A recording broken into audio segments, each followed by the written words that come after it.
me today. My name is Graeme Keith. I'm practice lead for risk quantification at Archer Integrated Risk Management. My job is to help enterprises bring the insight and clarity of quantitative risk assessment to their GRC programs and to help Archer define what good quant GRC looks like and tailor our software to deliver that. Some of you may know me from previous risk awareness weeks, where I've been less over in the enterprise risk management camp and more in the bespoke mathematical modeling camp. This presentation kind of maps that journey a bit through the complex, probably slightly abusive, certainly rather intense relationship I have with bow tie diagrams. What is a bow tie analysis? Bow tie analysis is an attempt to bring structure into the analysis of risk. This is both its great strength and its great weakness. Strength, because they synthesize uncertainties from the occurrence of certain categories of event and from the consequences when those events occur. Strength, because this structure allows us to build repeatable workflows around the assessment of risks. Weakness, because they impose that structure even when it's not appropriate. Many risks, understood as uncertainties that impact objectives, are not contingent on the occurrence of any event at all. The synthesis is valuable because it motivates the search for both interventions and controls that can prevent events occurring, as well as mitigations and palliations that can ameliorate their effects when they do. Indeed, the bow tie is exactly designed to articulate this management structure. Bow ties have many forms and variations, but broadly we have here in the middle the category of uncertain event that we're trying to manage. Now to the left here, what I will for now call causes of that event, and in between, the controls that should intervene between the things that cause the event and the event itself. Similarly, out here on the right, we have consequences should the event transpire, and we have the mitigations we put in place to try to tame the severity of those consequences or prevent them altogether from transpiring. And here we have the other great liability of bow tie analysis. They affect to be causal, both in the sense that they proffer putative causes out here on the left, and in the sense that they feign to illustrate causal relations. But these are not causes, and these are not causal relations. The foil of the bow tie is a causal diagram, an explicit account of the relationship between all the component parts of an uncertainty. Causal diagrams are, unsurprisingly, by definition and by construction, causal, and they make no demands on the relationship between components. They're much harder to systematize. They require a fair amount of experience to build, and they lack the compelling narrative simplicity of the bow tie. But this presentation is really a comparison between bow ties and causal diagrams. Is the extra work and narrative complexity of a causal map ever warranted next to the accessibility and consistency of its simple bastard cousin? To make this comparison, I'm going to talk a bit about causality and then build both a causal map and a bow tie for a simple illustrative risk. I'll use the same example to talk about causes. So what is a cause? Given how central the notion of causality is to so much failure analysis and risk analysis, you think this would be pretty easy to pin down. But the concept of cause is surprisingly slippery. Naively, you might think that a cause of an event was a necessary condition for that event to take place. But this is too broad. The presence of oxygen is a necessary condition for a warehouse fire. We'd hardly want to call that a cause. It's also too narrow. A short circuit isn't necessary to cause a warehouse fire. There might be a disgruntled ex-employee arsonist, but you'd certainly want the spark in your list of possible causes in a risk analysis. Are causes then sufficient conditions? But this is also clearly too narrow. Leaving combustible cardboard boxes lying around your warehouse is certainly a potential cause of our warehouse fire. It's hardly sufficient. Can we do better? When I first started researching causality, I discovered a book called, encouragingly, Causality. Contained 23 different accounts of causality by 23 different philosophers. I was optimistic there might be sufficient overlap in these accounts that I could come up with something workable, good enough for practical purposes. It turned out the only thing these 23 different philosophers agreed on was that the other 22 philosophers were wrong. Nonetheless, many of these accounts were, if not clearly wrong to an armchair philosopher such as me, very clearly unworkable and impractical. But there was one account, due to the brilliant, if somewhat idiosyncratic, American philosopher David Lewis, that seemed not only more robust against the slings and arrows of his professional colleagues, but also entirely workable in a practical context. Lewis says, and I'm really paraphrasing here, an event X is the cause of an event Y if, for all other things being equal, if X hadn't happened, then Y would not have happened. This he calls the counterfactual account. The for all other things being equal here, the ceteris paribus clause, as the philosophers call it, is absolutely critical. It does two things. First, it allows us to narrow the discussion down to quite specific conditions or events. Were the cardboard boxes the cause of the warehouse fire? Well, we look at two counterfactual worlds where everything else was the same. Oxygen in the air, the short circuit, dry weather, failed sprinkler, moon was waxing gibbous. In the one situation, there are boxes, and the other, there are not. If the fire happened when the boxes were there, and would not have happened when they were not, then the boxes were a cause of the fire.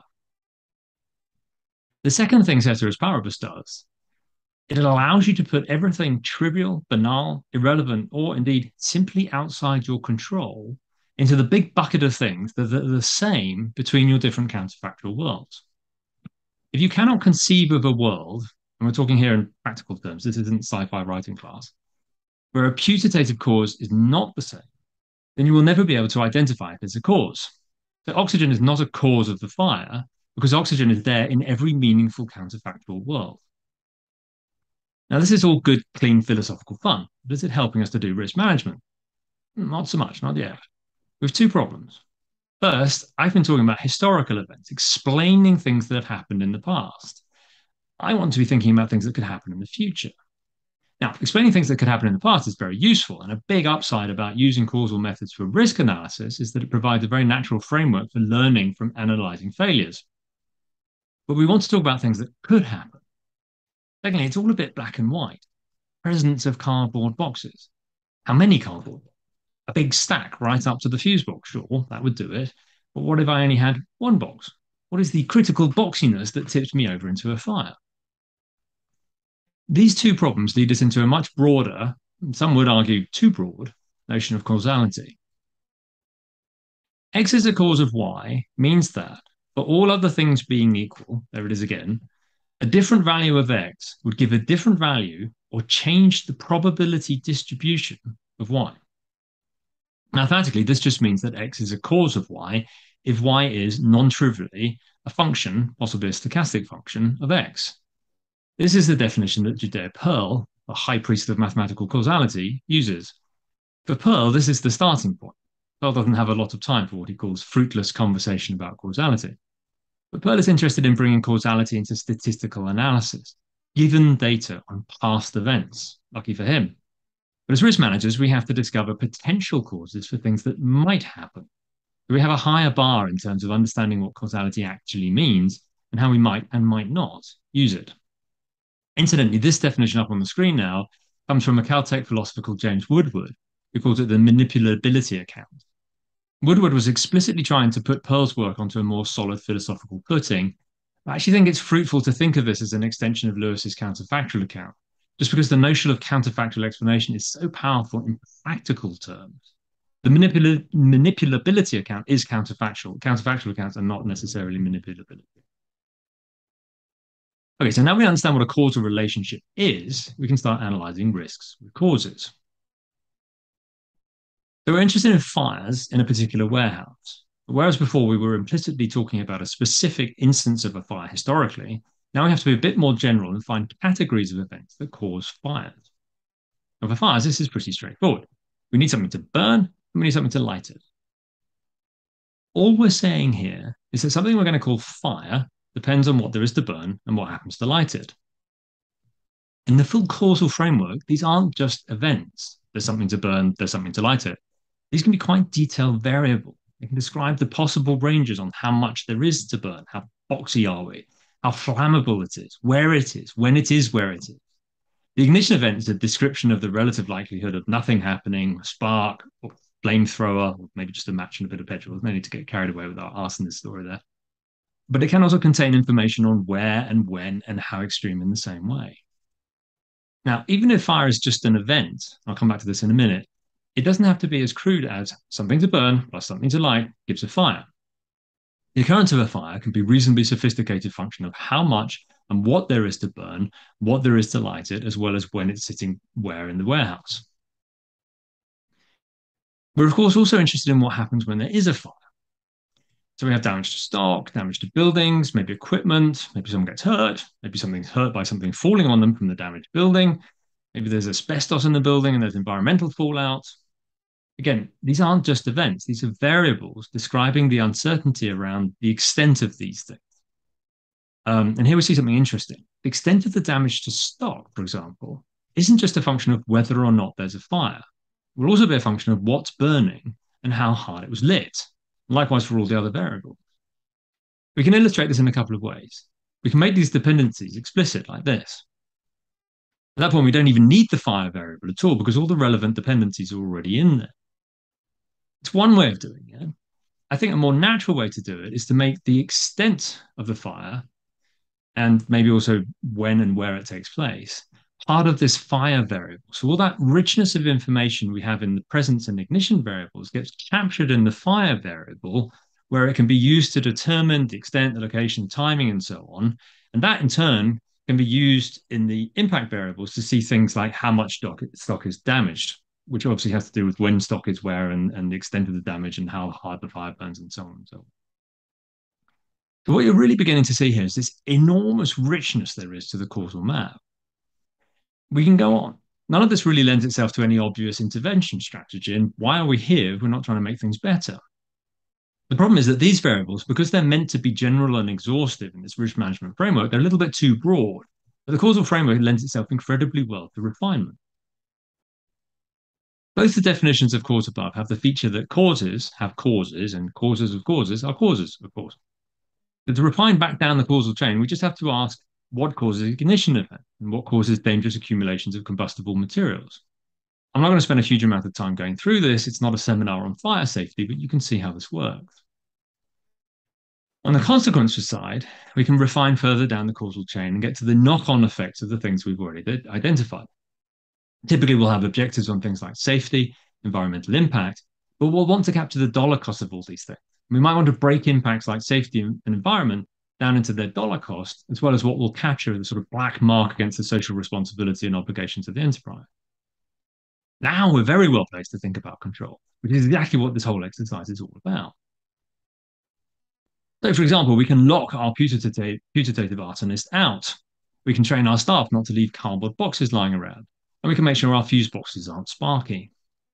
All these things are interventions on causes that eventually lead to the fire. A successful malicious attack will have at least the probability, and will make this probability dependent on the implementation of security measures. That's what we're showing with this arrow here.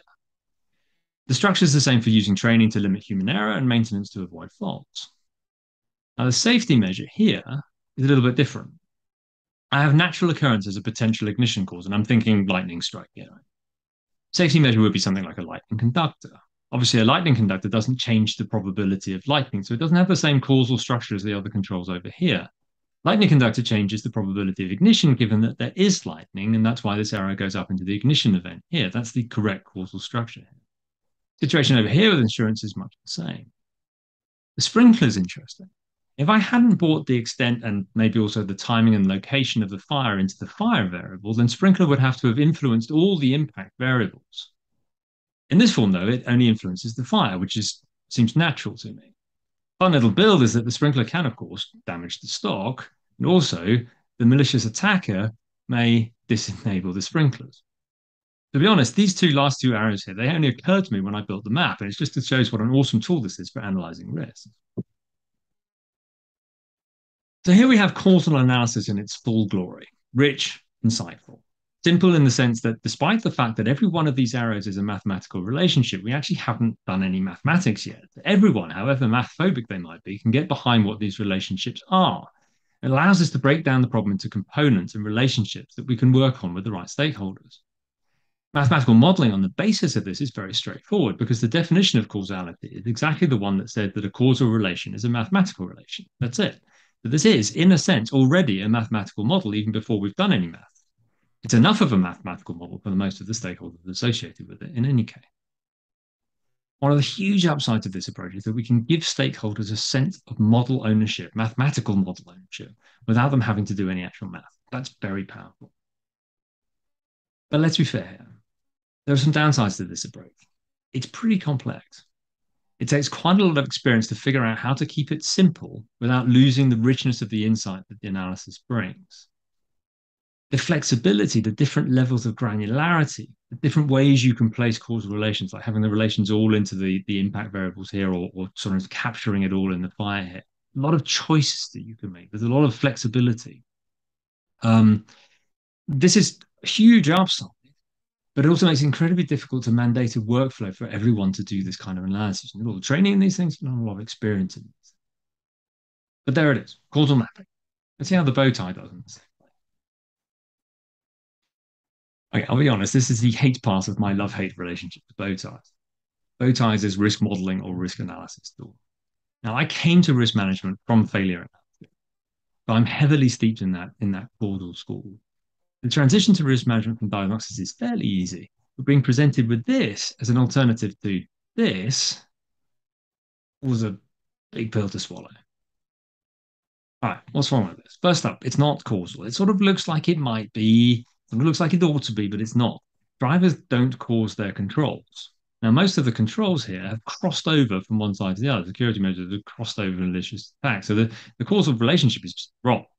The one that hasn't crossed over is safety measures here, but again, we've broken the correct causal relationship that we had earlier. Now, the other thing is that these things are now typically interpreted as independent sufficient events. We've already discussed that, with the possible exception of malicious attack, these things are not independent and they're certainly not sufficient.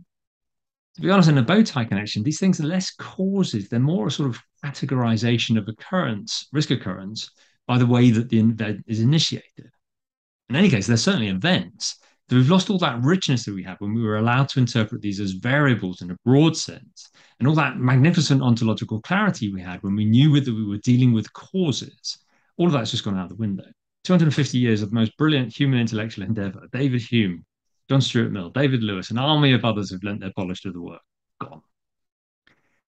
That framework also vanished that clear systematic build out from the risk event we're analyzing, something even more painful to lose in a risk management context than a failure analysis context. So we just have to leap across the chasm here from fire to the categories of things that can cause a fire without that systematic, steady deconstruction that the causal framework gives us. I'm exaggerating a little bit here. It's a bit of a straw man view of the bow tie. It's not that bad. And there are ways around a lot of these problems, but there are a couple of things that are hard to duck. The fire in the middle here is now an event, like categorically. It's not a variable or a set of variables as it was with the causal framework. And this is the problem because this was the way that we got around having to tie every upstream cause of the fire to every downstream consequence. And this is a huge downside of bow ties.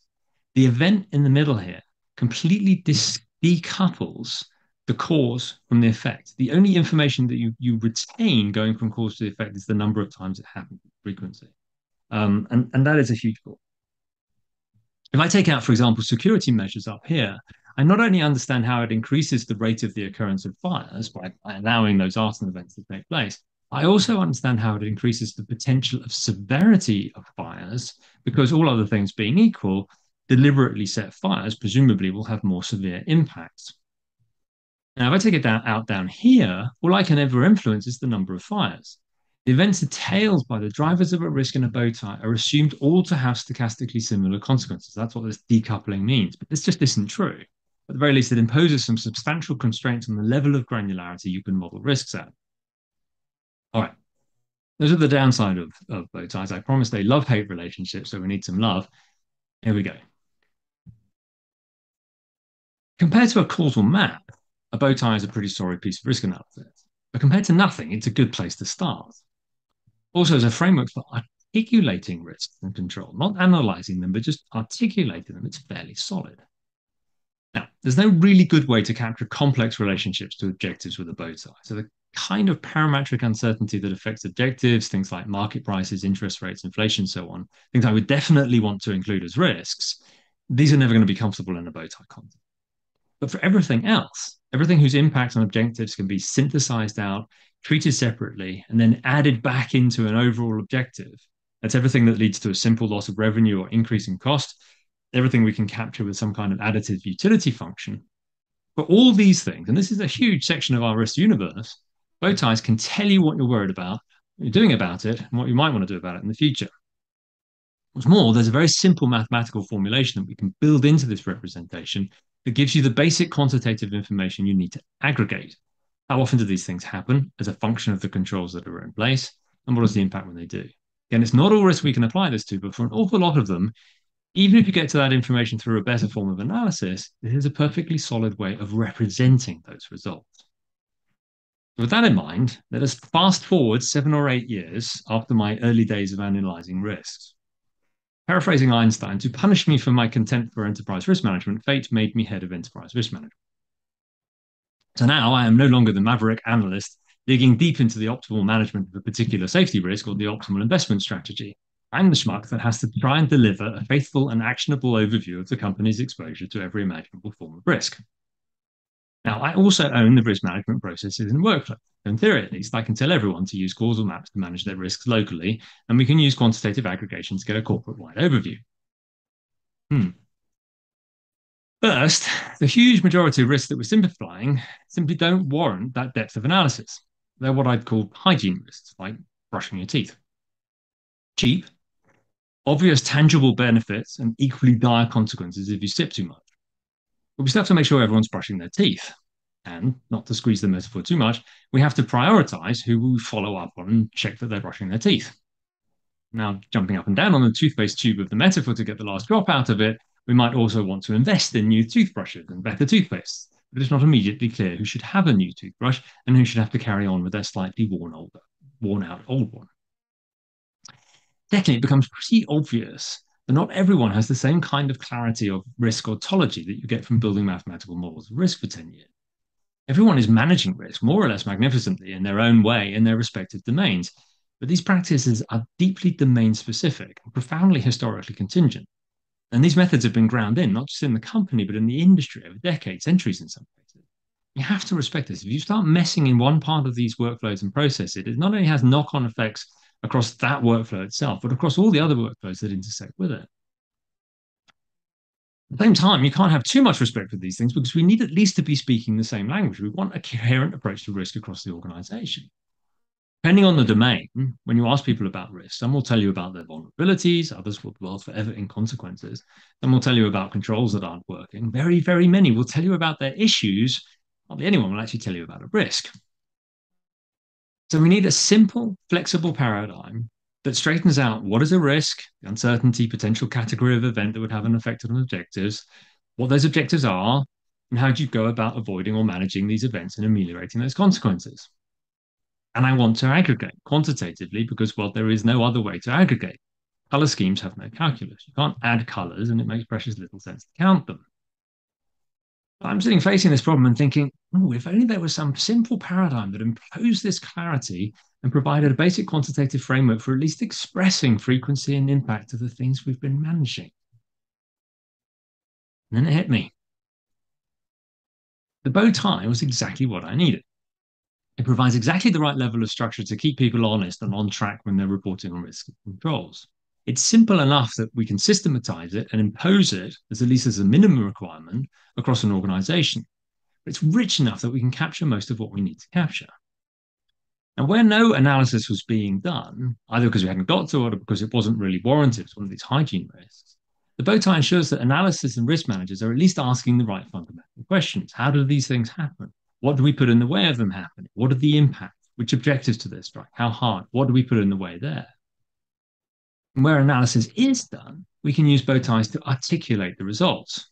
In this case, you can think of these causes out here as a categorization of the occurrences of the risk by the kind of event that leads to the risk. More accurately, they're actually really a categorization of the occurrences of the risk by the control that would potentially have prevented them, which is exactly what you're interested in when you're trying to capture, express quantitatively the effect of controls.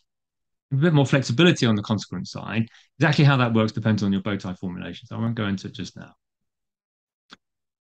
All of this characterization carries directly over into the quantitative framework associated with simple bow ties, where no analysis is being done and the assessment is simply likelihood impact, either inherent residual or explicitly accounting for the efficacy of controls. This form of bow tie is extremely well suited to capture this information. Where analyses are being done and you're just trying to capture the results, you're not guaranteed to be able to exactly reproduce the structure of the effects of the individual controls, but you should be able to get close enough. And as long as we're mainly looking to aggregate, as long as we have our eye on the ball in terms of quantitative features that survive aggregation, close enough is good enough. On caveat, you do have to take account of the decoupling between cause and effect. Bow ties require that consequences are statistically similar regardless of specific cause. And if that isn't the case, you'll need to split the bow tie out into several bow ties to make sure you capture it. This isn't hard, the one sophistication to this model that I would sanction. Otherwise, if the bow tie isn't capturing it, Don't sweat it. Build the map. So to summarize, causality is central to the management of risk. Pearl's formulation that Pearl uses, and the mathematics that he introduces as a consequence of that formulation, is excellent. But it also helps to think about things in terms of counterfactuals. The counterfactual account and all the sort of causal machinery associated with counterfactual account causality is incredibly useful. Causal analysis, influence diagrams, incredibly powerful tool for analyzing them. Now, so an enormous richness between relations, complete flexibility to adjust the granularity of the analysis to the granularity of the decisions you're making and the objectives you're trying to. Ability to leverage full causal analysis workbench. So all of the tools that have been developed to analyze causal relationships using these counterfactual definition of causality, you can bring those to bear in these. But causal analysis is an expert modeling tool. It requires training and experience, and it's hard to system. Bow ties are simple and easy to systematize. They impose a minimum level of analysis. They provide a common ontology and an appropriate level of structure for reporting risks across an organization. And they can be used to articulate many kinds of risk, even where causal mapping is maybe a more appropriate tool for analysis. And where you can't use them to articulate many kinds of risk, go over and make the causal map. Thanks very much for your attention.